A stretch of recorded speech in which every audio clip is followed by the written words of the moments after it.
Good morning, everybody. This is Diggs. It's another beautiful day out here in the Pacific Northwest, and today we're going to be talking about a new AFK idler game that I am really enjoying. It was recommended to me by Hydrex, for those of you who are familiar with him.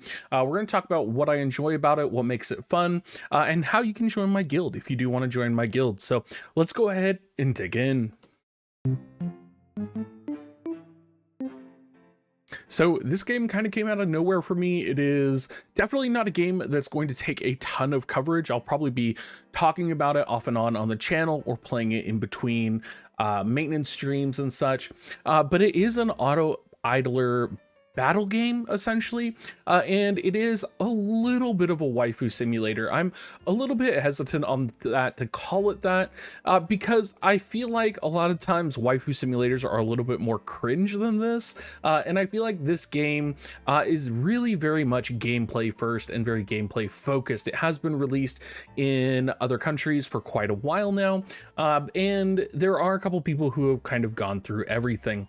One of the things that really pops in this game is the different characters all have different soundtracks, and so you hear the soundtracks as you do go through the game.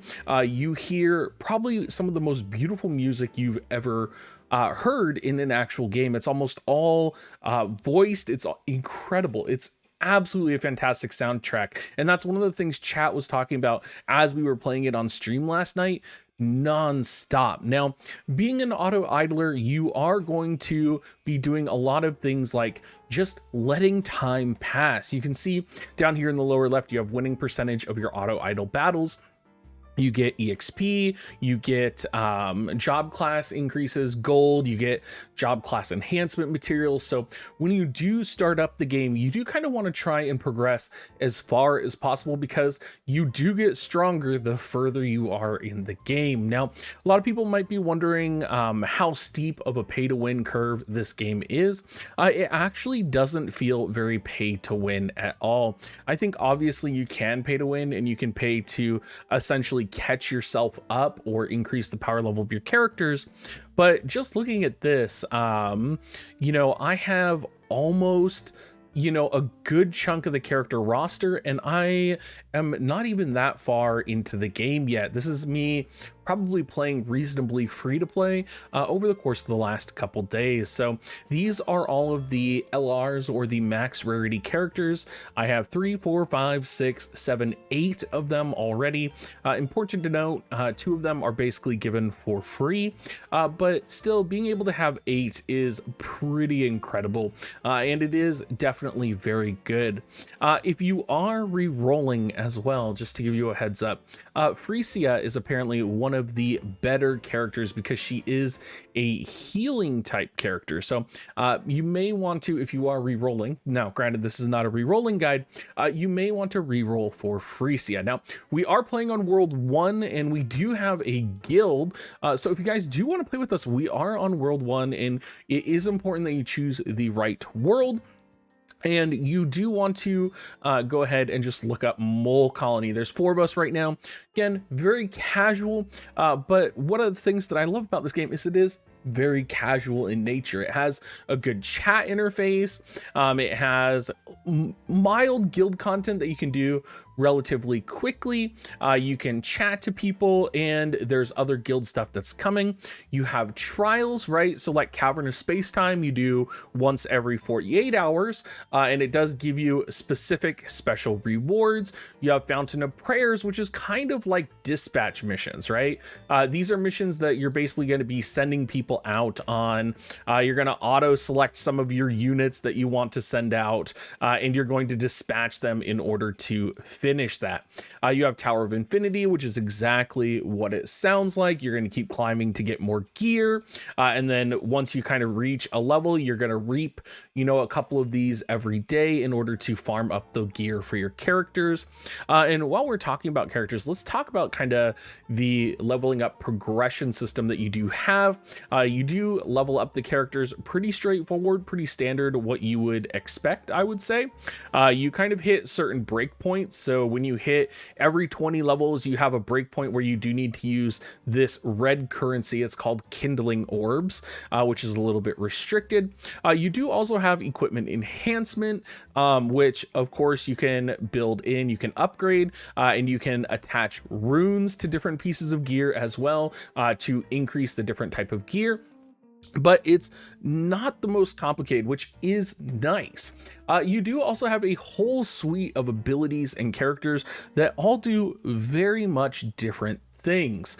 You have characters that have DPS, you have characters that are tanks, you have characters that are support units. It's very much about building your team and synergizing your units together. For example, my party composition right now, if we go to the quest tab, if my party composition is not really the strongest party composition, you could probably kill me if you had a solid healer and some other solid characters at about, 550,000 power, just because I am pivoting my characters a bit. I'm trying to figure out what the right combination of units is going to be for me. I, for example, got really lucky and I pulled 3 copies of Primavera. So I'm trying to get Primavera in because now she's classified as an SR plus, right? Because she's awakened. So her level cap is increased. So she's going to be a better unit to have in my build in the future. And so there is a little bit of depth and a little bit of planning. There is also different things like elemental bonuses that you can get from having units with the same soul type. There's also radiant souls and chaos souls of some type. I haven't quite gotten fully into that yet. I'm also not fully sure if there is elemental advantages. I do think there is going to be soul advantages over other souls. I haven't figured that out yet. It's not something that they talk about. There's not really a ton of great tutorials in this game, so I'm really loving, it doesn't feel like I'm forced into playing like a whole bunch of tutorials. Your tutorial basically ends after Act 2, and then it basically becomes unlocking and experimenting.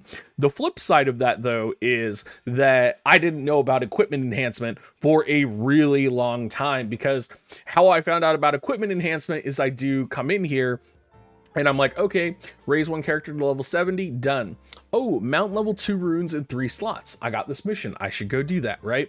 That's how I tended to find out about equipment enhancing. And so you do kind of need to make sure you're moving around, changing things, exploring the game, if you do want to get the most out of it. And of course, you want to make sure that you are pushing forward. If you want to see what the gameplay looks like here, most of the gameplay is pretty basic. You have animations in the background. So you'll see here, I'm on a boss fight, so I'm probably going to lose. But you basically have the characters on both sides. You get these animated battles happening, or these animation flashes in the center. And then you kind of essentially go from here, where you either win or you lose. And you can skip these. You can modify the amount of time it takes to do. So I can do 1 times, 2 times, 4 times, but there's no direct control here. And most of the time you're going to be just speeding through these, because again, it is an auto idler. You can even, if you are losing a battle, you can spam the battle and hopefully, maybe pull out a win and be able to progress. That is possible because each fight is generated differently. So you might have different RNG. But as you can see on this particular fight, it doesn't really look like I'm ever going to get through there and actually beat this. So I am at a point right now where the only thing I can do, and it's kind of nice, is just let the auto idler generate. Oh, did I win? It looks like I got population increase. Oh, I actually won. Oh, that's great. So that is a great example of like, oh, that was unexpected. So we did unlock the final area here, the Temple of Illusions. I'm not really sure what it is. There is PvP, which was the previous thing that I unlocked. So this is worshiping the people, worship the Tree of Life. We can only enter at specific times when the tree's power is at its peak. But apparently the inside is protected by powerful guardians. So unite with other players and battle, beat powerful bosses, and get rewards. So there's going to be times. This is 12:30 to 1:30 and 19:30 to 20:30 server time. So I'm wondering what time it is server time right now. Now I'm like, how do you figure out server time? How do we figure that out? Anyway, everybody, if you do want to add me, here is my player ID right here for those of you that want to become my friend. Again, reminder, Mole Colony is on World 1. We do have a section in our Discord for those of you that may be interested in this, want to come talk to us. We are probably going to play it on stream tonight as we wait for maintenance on Ni no Kuni and Wodo. And hopefully I'll see some of you guys in game. Catch y'all later.